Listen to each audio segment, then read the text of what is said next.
Hi, hello everybody. In this video I will explain to you how to run daylighting simulation basically using any software, but I will focus on Revit as a case. So generally when we are about to do any kind of simulation, even if it is not for lighting, generally we have to go through this process actually. So modeling. So regarding daylighting, of course, we will need the building geometry, the building orientation, because the sun is related to the orientation of the building, will impact the building in a way or another depending on the orientation. And also, if you are using Revit to run simulation regarding daylighting, room should be assigned. And the second step, we input construction data. What do you mean by construction data? Basically the parameters that will have an impact on the simulation, like daylighting. For example, for opaque elements there is a coefficient called reflection coefficient of the material to the lighting. So this parameter should be inside the building element itself. Same thing for glazing. Glazing, you know, some glazing that are 100% transparent, some that are 90, some that are 50. So there is a coefficient called transmittance coefficient of lighting through the glazing. This parameter should be inputted as well. And after that, when we do these two things, modeling and inputting the data, we're on the simulation. So before we're on the simulation, we need to set the simulation. We need to select which time we want to run the simulation. Is it 2 hours? Is it the whole day? Is it summer or winter, depending on the software, of course? And what simulation type or what simulation output we are looking for. For daylighting, for example, are we looking for illuminance level? Are we looking for daylighting factor? So this kind of things. And the resolution, well, which is kind of the precision that you want to see in the output. After doing the three steps, we have to go to run the simulation. So when we run the simulation, automatically or after waiting a while, we will get the simulation output. So as you can see, this simulation output will rely on these 3 or 4 steps. Any mistakes you do here, the simulation output will come with mistakes. So you have to be very careful.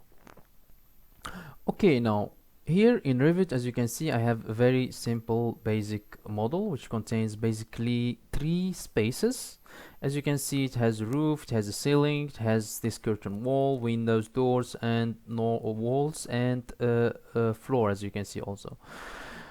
Now, as I mentioned, the modeling, let's say it's okay. We need also to make sure the orientation is correct. It depends on your project. If it is an existing building, you have to make the orientation correct, and the location also. The location is important. So as you can see now, my building orientation north is this way. Is it Kuala Lumpur, the location? I'm not really sure, so I have to click here, go to sun setting. As you can see, the location is not Kuala Lumpur, so I have to find here Kuala Lumpur. So it depends on your site, of course. Kuala Lumpur, and they click search. As you can see, it's here already. You can click and this will go to Kuala Lumpur. I click OK. So basically now the location has been set. Another way to set the location is from manage. You go here to this location and you set it. So as you can see, it's the same window. So orientation, let's assume it's correct because this is just a hypothetical building. So the north is this way. If you want to change it, you know, we have to find the project visibility. So sorry, the project base point. If you press VV, so and you go down, you go to site. Where is site? It's here, and I make this project base point appear. So it's here now. When I select the project base point, I can see angle to true north. So because in Revit, north is always here, north. Okay, let me switch it on here. So north, true north, we call this true north, so it's always vertical like this.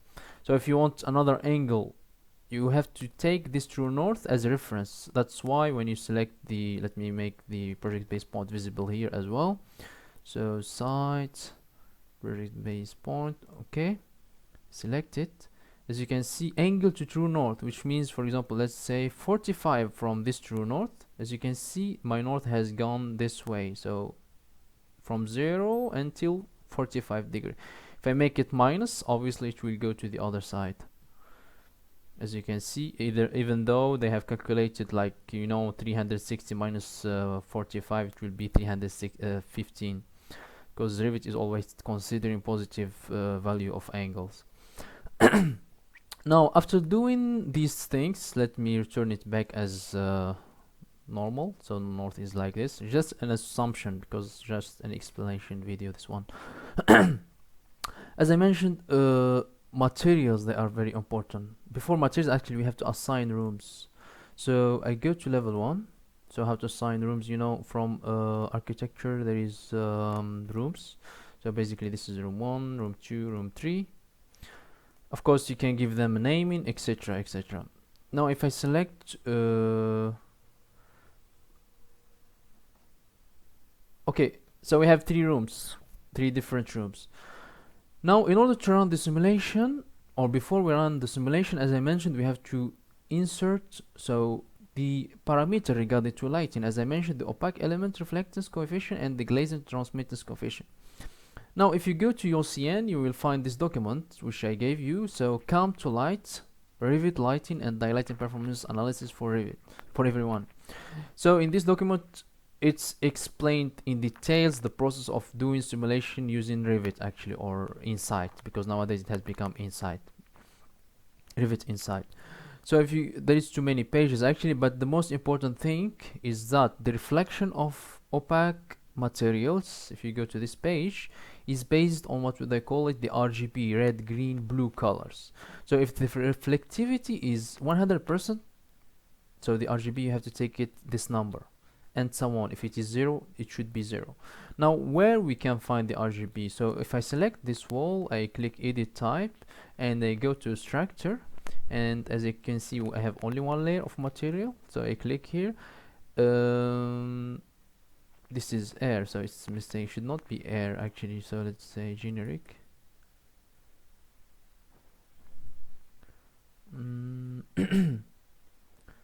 Or default wall. Okay, default wall. So basically, when you go to appearance, it's not in graphic. When you go to appearance, you see this is the RGB that we are looking for. Again, which means if the RGB, let's say the wall is reflecting too much light, so let's say 50%, so basically 50, so let's say take it 51. So you have to make the RGB 130. Sorry, not that one. This one, 130.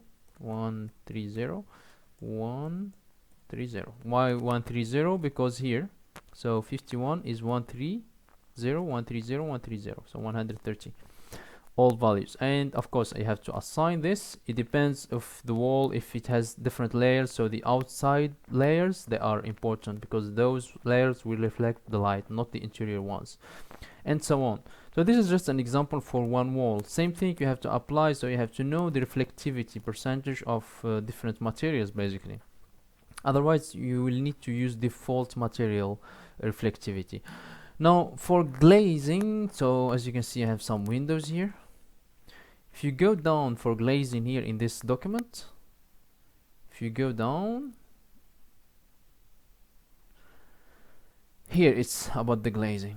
The glazing, we said there is something we call it transmittance, and this is the relationship between the RGB, this one, transmittance of light, and thickness, as you can see, of the glazing.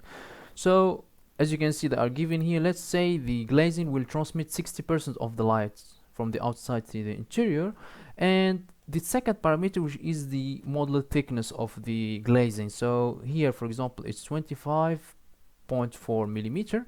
So in this case, you will take the RGB for red, blue, and green RGB. So 109. So this means you have to know how much your glazing is transmitting the light. You have to know its coefficient actually. So it's 50%, if it is 100%, so basically it's clear glass. So if I go here now, I select this window, for example, I click edit type, and as you can see, this is window, right? Yeah, here, glass panel material. So it's glass is correct, but when I go to appearance, as you can see, there is some by default things here. So if it is clear, if it is green, if you select custom, you will be able to change this RGB. So now if I go back, I said let's say it's 60% and the thickness is this, for instance. So 109 the RGB for each color should be. So I just click here and they make 109. 109. Okay, now I changed the RGB or the transmittance for this window, which is instance of the same type. So basically all these windows with the same type, they got that parameter.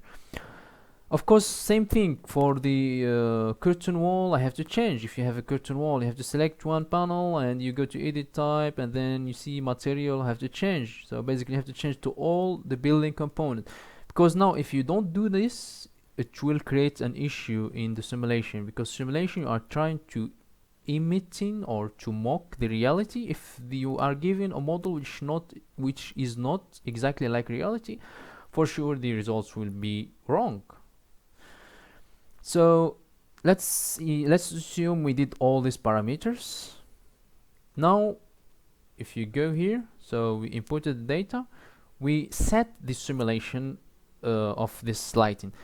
As I mentioned many times, the simulation in Revit nowadays is based on the usage of plugin called Insight. So basically you have to go to write in Google Autodesk Insight download.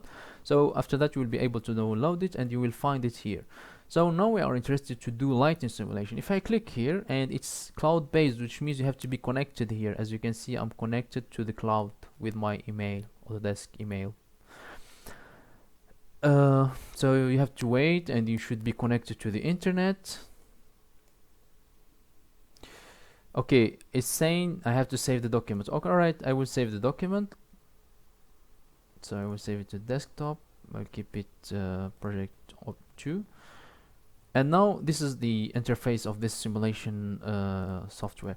So basically, as you can see, it's very basic. So I have to run a new analysis. So I click go. Let's assume I'm planning to run a simulation for daylighting factor or illuminance. Alright, let's start by illuminance level. We want to study the illuminance level in specific time. So as you can see, here is which type of simulation you are looking for. Illuminance analysis, I said. Level 1, I have only level 1, so I'm interested to study the illuminance in that level. This is the orientation, sorry, the location. And here date and time. So you have to choose which date and which time. Date and time. And the specific type of sky. These skies generally we refer to the standards. So before we run the simulation, you have to see the standards according here in Malaysia, what they say when you want to run luminous level, what type of sky. Actually you can use for illuminance you just use uniform, yes, or intermediate, it's not problem, but not clear sky. And even this one is possible also, presses all weather sky, but I will just select uniform. And after that, the time, so it depends. So if I asked you in the question to make comparison, of course, to the measurement, so basically you need to select the time that you took the measurement, basically. Even, yeah, so it's important also the time. I will not change anything actually. So date and time, use weather data, yes. So sky cover 60%, use weather data.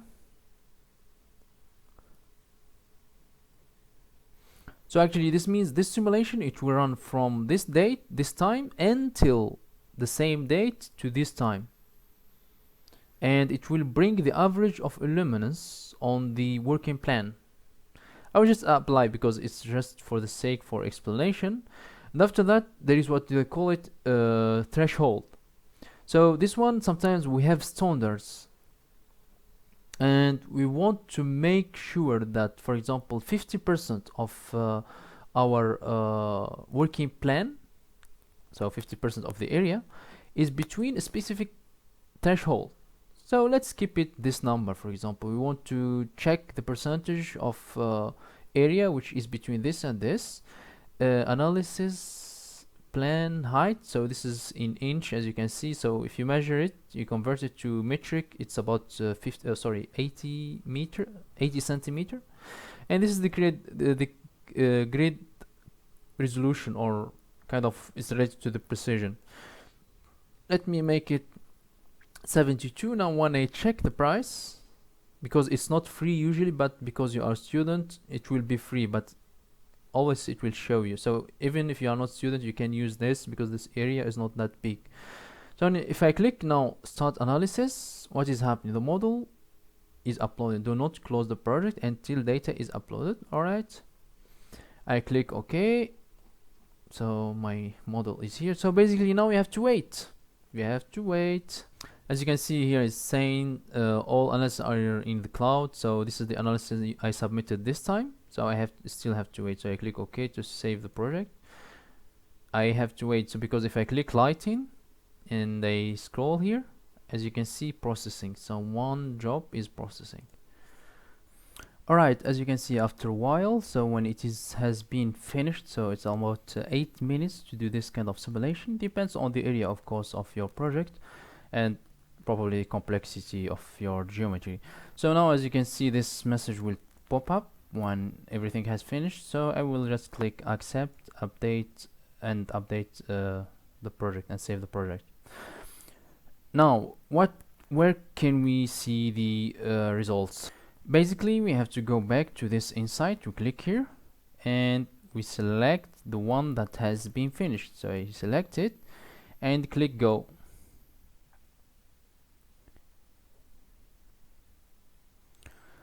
Okay, your room has no rooms included in daylighting in the analysis for selected phase of the Insight level. No results will be available for summary of the whole building without room defined. For accurate result, must define room. Okay. So actually, as you can see, the issue here, the simulation didn't make correct output actually in terms of because rooms I forgot. Okay, let me select this. I will just hide it for a while. Hide element.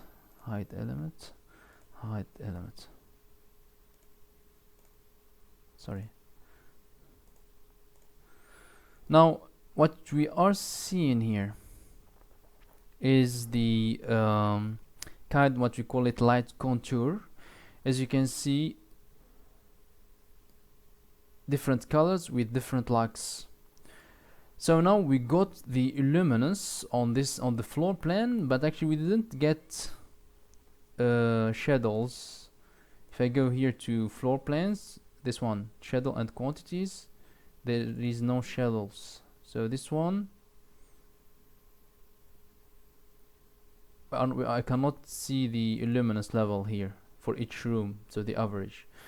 So basically, include in daylighting, this parameter is very important. I have to click include. This parameter I can get it if I go to lower level. Also, if I go to the lower level and I select any space, I select any room, I go down, as you can see now it's include in daylighting. So now basically what I need to do, I will go to 3D again. Sorry, I will go to this 1 second. So what I have to do, I need to go to lighting and select this luminous analysis, the results again. I click go. As you can see now, it's showing, before it has shown 0%. Now it's showing percentage of the total area passing the threshold that I mentioned. So I said it's 250 to 3000 lux. So the areas that are passing this requirement, that are more than the half of the total area. So it's 50, almost 60% passing. As you can see, this one, as you can see now here, it's showing me only 2 times actually, the beginning and the end. So 9 a.m. beginning of the simulation and the end of the simulation. So 9 a.m. look how much they passed, and in 5 p.m. look how much they passed. Again, if I go to if I double click here, this one room,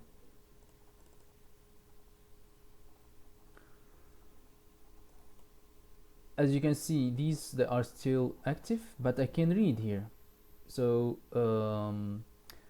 this is the time, so 74%, and this time, so how much they are passing the threshold. So remember, that's why it's important to set correctly the settings regarding the daylighting. I can show you again. So if I go to analysis, let's assume I'm about to run a new simulation. So I will say okay, run new, and then it will give me this option. You see luminance, before I selected lower, should be this time, this amount of lux, and the highest amount of lux, the threshold, is this. So any percentage you are seeing here in the here, for example, so these percentages, they are talking about the percentage of area which is falling within that range. So 74 at 9 and about 60 at 5. It's written actually here, are between this. So this kind of things, it depends on the standards. So for example, if you have a living room, it depends on the standards. Maybe you will find it, let's say 100 lux you need, it's enough. So basically you need to change this luminance threshold, maybe between like 90 to 120, and you see if it is falling or not between that. Now the same